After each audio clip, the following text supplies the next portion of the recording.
What about the required length of the beard? Because there are many people with different lengths, and it's rather confusing when you look outside and you think, oh, what should I be doing? What did the Prophet Muhammad do?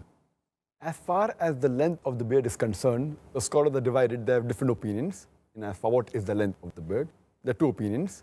One group of scholars say that because the hadith of Sahih Bukhari, volume number 7, book of dress, hadith number 5892 says, the Prophet said, do the opposite of what the pagans do.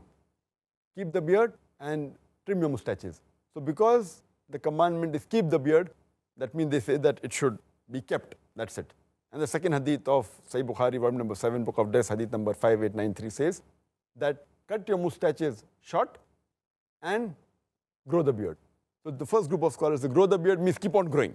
You should not touch it. Keep the beard means let it be. Therefore, you should not at all neither trim the beard, nothing at all. You should let it grow as much as possible. This is their view. But if you read, there is not a single Sahih hadith which speaks about the length of the beard of the Prophet. Not a single Sahih hadith. There's not a single Sahih hadith. But according to Sheikh Utaymi, he says that we understand when the hadith says that keep the beard or grow the beard, it means you should leave it, you should not touch it, and let the length be as much as possible. And if someone shaves it, it is haram, and someone trims it to the size of a fist, that is the other view, then it is makruh. So this is one group of scholars said let it grow as much as possible. The other group of scholars, what they say, that the length of the beard should be one fist. As I mentioned earlier, there is no Sahih hadith which speaks about the length of the beard of the Prophet. There's a hadith which is a Zaif hadith or a Mawdu hadith. We say that the beard of the Prophet, it touched the chest, but that's a Zaif or a Mawdu hadith according to Shaykh Nasruddin al-Albani. There's a hadith mentioned in Sahih Muslim, volume number 4, hadith number 5789, where Jabir bin Samura, he says, may Allah be pleased with him, that the Prophet had a thick beard.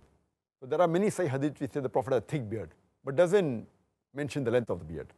But this group of scholars, they say that since the length of the beard is not mentioned, what we have to do is we have to look at how the Sahabas kept their beard. The length is not mentioned, so we have to look at the Sahabas, because the Prophet said, if you don't find in my example, then look at the people around me in this generation, at the companions, Sahabas. And when we look at the Sahabas, we find several authentic hadith, more than 10 Sahih hadith, which say that the Sahaba, they kept their beard at the length of one fist. And whatever was below the one fist, they trimmed the beard. Including Ibn Umar, may Allah be pleased with him, Ibn Abbas, may Allah be pleased with him, Abu Huraira, may Allah be pleased with him. All these Sahabas which are very close to the Prophet, they trimmed their beard. Even those Sahaba who narrated the same hadith, Ibn Umar, may Allah be pleased with him, hadith of Sahih Bukhari, volume number 7, book of Death, hadith number 5892. Ibn Umar, may Allah be pleased with him, who narrated the hadith, that the Prophet said that do opposite of what the pagans do. Keep the beard and trim your mustaches. Immediately after that, the hadith continues and says that whenever Ibn Umar, may Allah be pleased with him, used to go for Umrah and Hajj. After Umrah and Hajj, he used to catch the beard with his fist, and whatever was below the fist, he used to cut it. So imagine those Sahabas who narrated the hadith, and all these Sahabas, Ibn Umar, Ibn Abbas, Abu Huraira, may Allah be pleased with them all, they were staunch followers of the Sunnah of the Prophet. And they narrated the hadith. When they narrate the hadith of trimming the mustache and keeping the beard, growing the beard, they understood the way the Prophet wanted. So why did they trim the beard? If the view of the first group of scholars, that's right, that keep on growing, growing means how to grow? The way the Prophet grew. And if there's no hadith indicating his sayings or actions, then you look at the way the Sahabas did. That's the way how you analyze the hadith. That's the reason Shaykh Nasruddin al-Albani, he says that the right size of the beard should be the size of a fist. And he says, for example, that when we analyze the hadith, if it's present in the sayings, that's the best of the Prophet. If it's not, you look in the actions. If not in the actions, approval. If it's not there, you look in the lifestyle of the Sahaba. What did they say? What did they do? So we agree that what the Sahabas did was they followed the Prophet. And you don't find a single hadith, neither of the Prophet or neither of any of the Sahabas, we say that they did not trim the beard. There are more than 10 hadith which say that the Sahabas, they trim the beard below the fist. If there was even a single hadith which says that this Sahaba did not trim the beard at all, then it can be possible that both are right.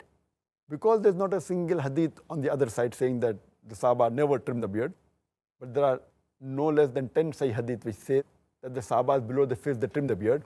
According to Sheikh Nasr al-Albani, it is fard to trim the beard below the fist. It is fard. And anyone who keeps a beard more than the fist length, it is makruh according to him. Makruh, detestable. So this is a strong fatwa given by Sheikh Nasr al-Albani. He's very staunch. And I personally agree with his view because there is evidence in the lifestyle of the Sahaba. And he further says in his book, and he writes that why it should be the length of one fist.